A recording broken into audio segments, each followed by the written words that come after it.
What if everything you've been told about freedom is a lie? What if the peaceful, blissful, tranquil life that everyone associates with being free is actually a trap? What if true freedom, real freedom, is brutal, bloody, and terrifying? In this video, I'm going to take you on a journey through the mind of one of the most dangerous philosophers in history, Friedrich Nietzsche. But this isn't just about Nietzsche's ideas. This is about you. Because once you see what Nietzsche really meant by freedom, you'll understand why so many people avoid it, why they call slavery peace, why they prefer obedience to chaos, and why most of us, even when we say we want freedom, are secretly running from it. Let me be completely clear. This isn't a motivational speech. This is a philosophical dissection. Because Nietzsche didn't comfort people, he exposed them. And today, he's going to expose us.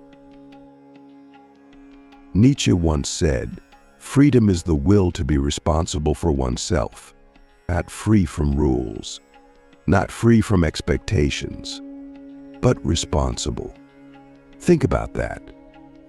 Because the moment you are truly free from the herd, free from religion, free from tradition, free from ideology, you don't inherit peace.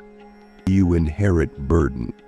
You become the author of your own value system. You become the creator of your own meaning. You become the one who decides. There's no one left to blame, no system to lean on, no one to tell you what's good, what's evil, what's worthy, what's worthless. You have to build that from nothing. And that's not peaceful. That's war. War with your past. War with your culture. War with your comfort. That's the price of freedom. And most people, Nietzsche believed, don't want to pay it. Click subscribe to this channel to get more profound insights. Let's get painfully real. Most of us think we want freedom, but what we actually want is permission. Permission to do what we already want to do without guilt. Permission to feel good without effort. Permission to rebel without consequence. But Nietzsche would say that's not freedom. That's license. That's spiritual laziness wrapped in the illusion of liberation. Real freedom, he said, requires self-overcoming.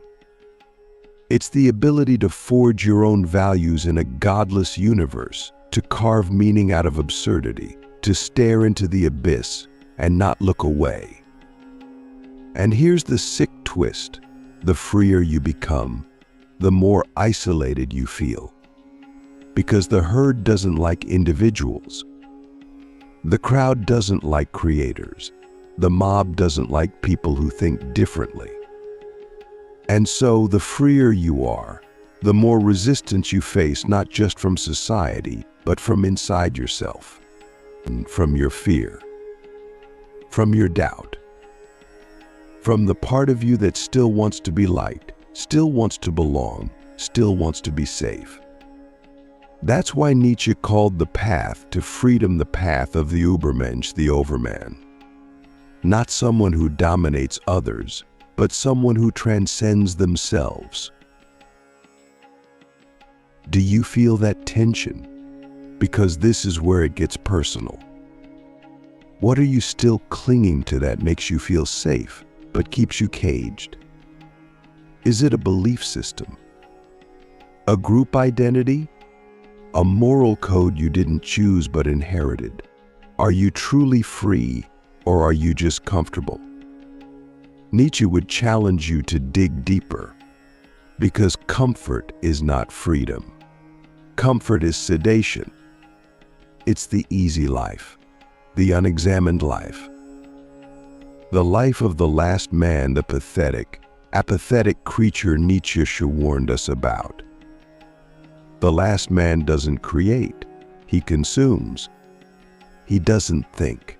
He reacts. He doesn't risk. He scrolls. And worst of all, he's proud of it. He says, we invented happiness. He says, we have everything we need. He says, there's nothing left to strive for. And in that moment, he's dead spiritually, intellectually, existentially. And Nietzsche's message was clear. If you want peace, follow the crowd. If you want freedom, prepare to suffer. And this is where we hit the philosophical wall most people never climb. Because once you realize that freedom isn't about escape but about creation, you start to understand what Nietzsche meant when he said, "He who has a why to live can bear almost any how." That why doesn't come from outside you. It doesn't come from tradition or religion or ideology. It comes from an act of will. You have to will your own purpose into existence. You have to create your own why. And that's terrifying. Because what if you fail? What if your values aren't enough? What if your meaning collapses under pressure? That's the risk of freedom. But Nietzsche would say, that's also its glory. Because when you create your own values, when you live by your own truth, when you build a life that is fully yours, you don't just live. You become. You become more than human. You become something the herd will never understand. Let me ask you a question that might shake you. If every structure in your life disappeared right now, no laws, no religion, no culture, no rules, would you still know how to live? Not survive. Live. Would you know what matters? Would you know who you are? Would you know what to do with your freedom? Because that's the question Nietzsche forces us to confront. And most people, if they're honest, would say no. They'd feel lost, panicked, directionless. Because we've been trained not to be free, but to be obedient. And obedience is easy. It's peaceful. It's rewarded. But freedom? Freedom is hard. Freedom is painful. Freedom is lonely. And yet, it's the only path to a life of depth, of truth, of becoming. So here's the challenge. If you want to be free, you must be willing to be hated. You must be willing to be misunderstood. You must be willing to walk alone. You must be willing to fall apart so you can rebuild yourself from the inside out. And you must be willing to suffer, not because suffering is noble, but because it's necessary. Necessary for transformation. Necessary for creation. Necessary for becoming the kind of person who doesn't need permission to exist. The kind of person who doesn't need applause to feel worthy. The kind of person who doesn't need peace to feel powerful. And that's why Nietzsche said freedom isn't peaceful. Because peace is what you get when you surrender. Freedom is what you get when you fight. Not with others, but with yourself. With your fear. With your past. With your inherited beliefs. With every part of you that still wants to hide. The price of freedom is war with comfort. And most people tragically aren't willing to pay it, but maybe you are. Now we reach the heart of it, the part of Nietzsche's philosophy that most people reject because it's too raw, too real, too relentless. It's the part where you realize that freedom is not just the absence of chains, but the presence of fire. And that fire is suffering. Not the kind of suffering that breaks you, but the kind that transforms you. The kind that refines you like metal in a forge. Nietzsche didn't romanticize pain. He didn't glorify trauma. But he understood something that our comfort-addicted world has forgotten. pain is the price of becoming. And if you avoid it, if you numb it, outsource it, or run from it, you will never be free. You will never become what you are.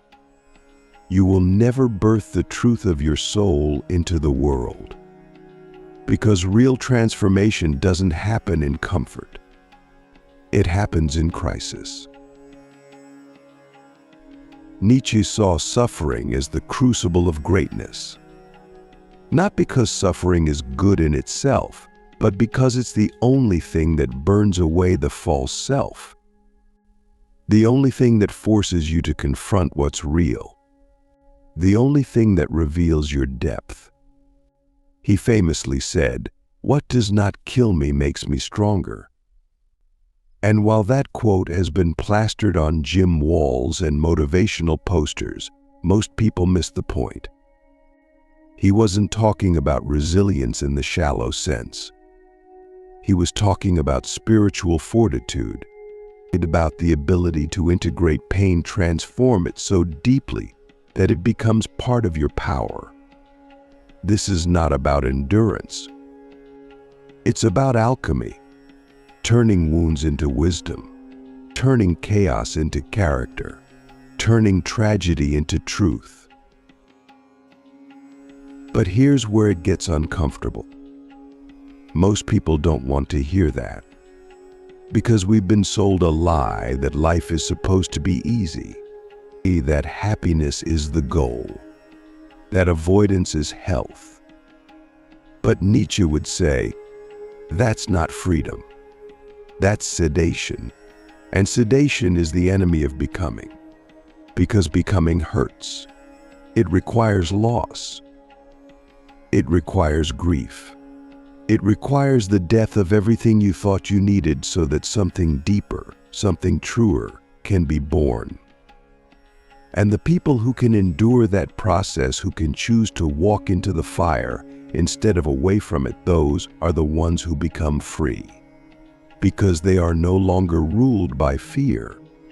They are no longer ruled by comfort. They are no longer ruled by the culture's lies. Let me ask you something that most people are too afraid to even consider. What pain have you been avoiding that could be the key to your evolution? What grief have you buried? What failure have you refused to learn from? What fear have you sugar-coated with distraction, entertainment, or busyness? Because that's where your freedom lives. Right there. In the pain you've been avoiding, in the emotion you've been suppressing, in the truth you've been denying. Nietzsche's fire is not metaphor.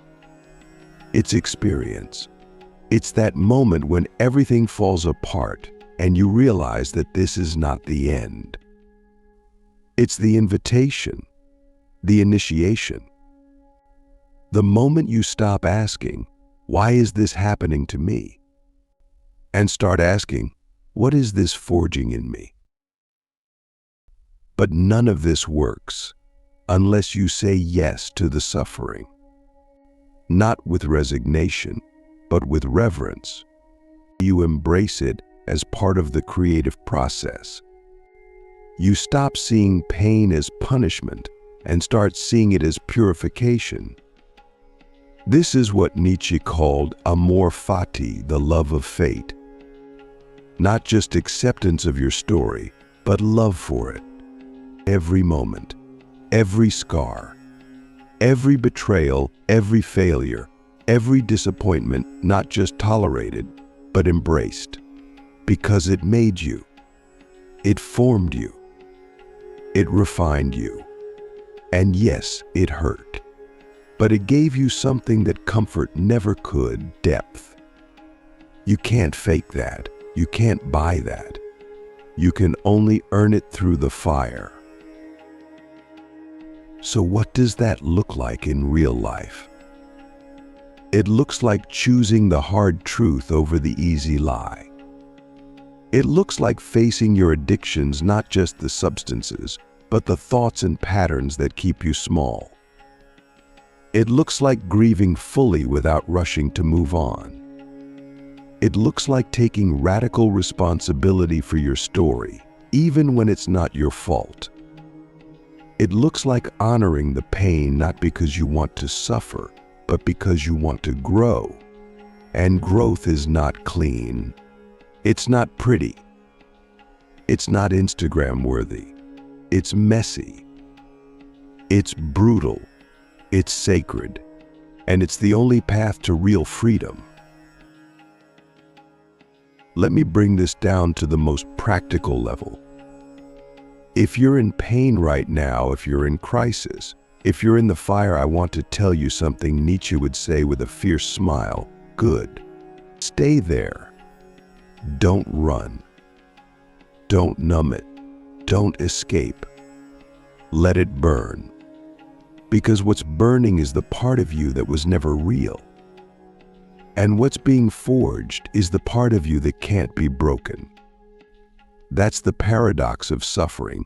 It feels like destruction, but it's actually creation. It's not the end of your story. It's the beginning of your becoming. And this is the final truth that Nietzsche would want you to understand. Freedom is forged, not found. You don't stumble into it. You fight for it. You suffer for it. You die for it metaphorically, existentially, sometimes even literally. And every time you choose the harder path, the honest path, the path of becoming instead of conforming, you reclaim a piece of your soul. You become more real, more whole, more free. And not the kind of freedom that the world celebrates, the shallow, performative, consumer freedom. No, I'm talking about existential freedom. The kind that lives in your bones. The kind that cannot be taken away because it was earned through fire. So I leave you with one last question, one that only the bravest can answer honestly. What part of you must die for the real you to be born? Because that's the final gate. Not peace, not comfort, but rebirth. And if you can walk through that fire, if you can suffer consciously, if you can love your fate, you won't just be free. You'll become unstoppable.